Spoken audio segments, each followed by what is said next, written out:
नमस्कार.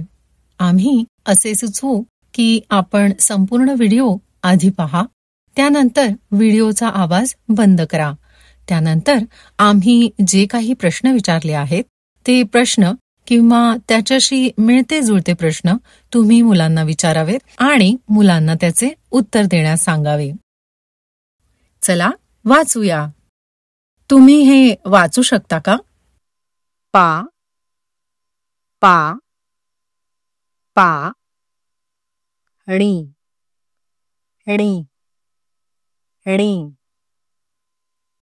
पाणी पाणी पाणी पाणी वा वा वा टी टी टी वाटी वाटी वाटी भा भा जी जी भाजी भाजी तीन तीन हे किती बलून्स आहेत? तीन तीन. चला आज एक नवीन रंग शिकूयात. आता मला सांगा, इथे ठेवलेल्या वस्तूंचा रंग कोणत्या रंगासारखा आहे? चांदी चांदी. इथे ठेवलेल्या वस्तूंचा रंग चांदीच्या रंगासारखा आहे. इथे चांदीच्या रंगासारख्या किती वस्तू ठेवल्या आहेत?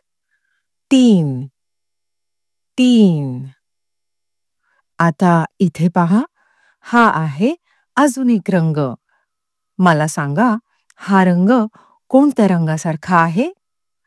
सोनं सोनं. हा रंग आहे सोन्याच्या रंगासारखा.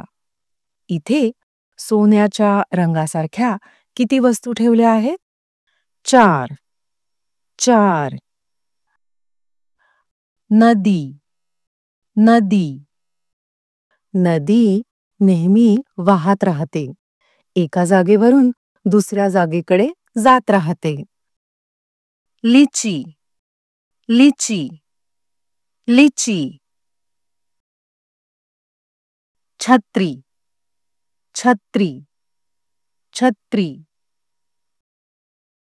आजी आजी आजी. तुम्ही तुमचा वेळ घ्या आणि मुलांना वाचायला शिकवा. त्यांना पूर्ण आठवडा फक्त 3-4 शब्द वाचायला शिकवा आणि पूर्ण आठवडा तेच 3-4 शब्द परत परत वाचायला सांगा.